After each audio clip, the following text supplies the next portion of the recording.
Assalamualaikum warahmatullahi wabarakatuh. Perkenalkan nama saya Dito Purnomo, NIM 221030111015. Saya dari kelas A1.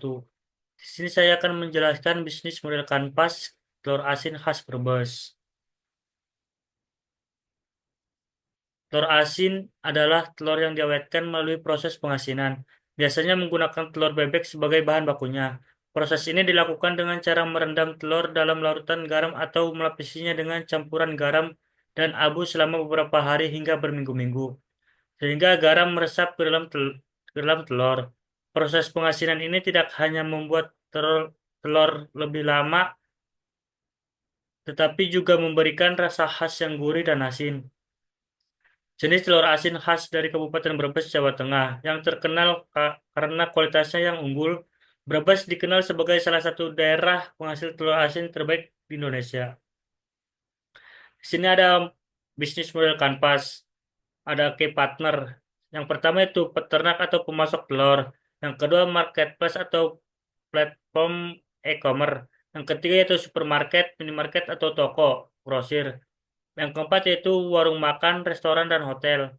Di sini juga ada kayak aktivitas. Yang pertama itu produksi telur asin, yang kedua pemasaran dan promosi, yang ketiga distribusi produk, yang keempat pelayanan pelanggan, yang kelima pendidikan dan pelatihan, yang keenam networking dan kemitraan. Di sini juga ada value proposition. Yang pertama itu produk berkualitas tinggi, varian rasa inovatif, kemasan menarik dan praktis, harga terjangkau, produk mudah didapatkan, telur asin sehat dan bebas bahan kimia berbahaya. Terus yang ketujuh yaitu produk serbaguna. Di sini juga ada key resources. Yang pertama yaitu sumber daya fisik, yang kedua sumber daya manusia atau SDM, yang ketiga yaitu sumber daya finansial, yang keempat sumber daya teknologi, dan yang kelima sumber daya pengetahuan. Di sini juga ada customer relationship.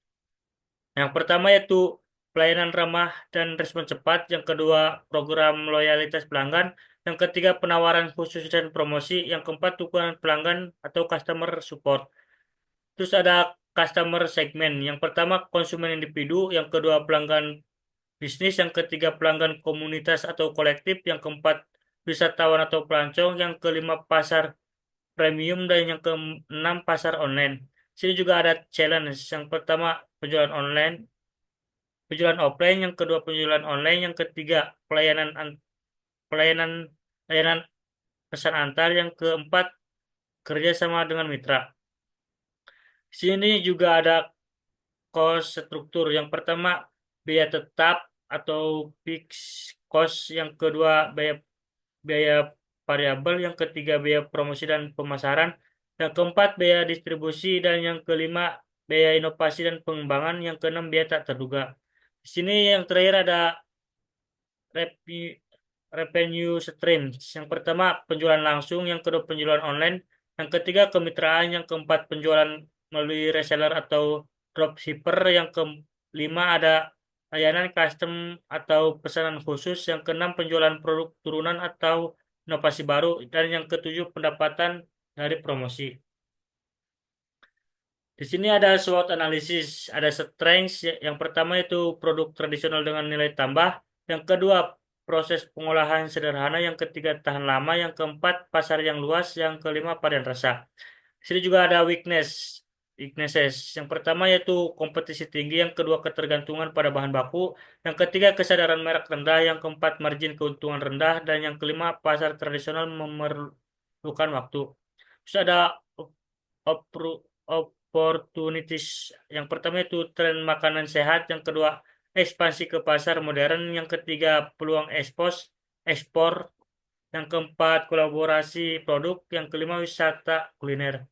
Terus ada trade, ada perubahan tren konsumen, yang kedua persaingan harga, yang ketiga fluktuasi harga bahan baku, yang keempat regulasi pangan, dan yang kelima pandemi atau krisis ekonomi. Di sini ada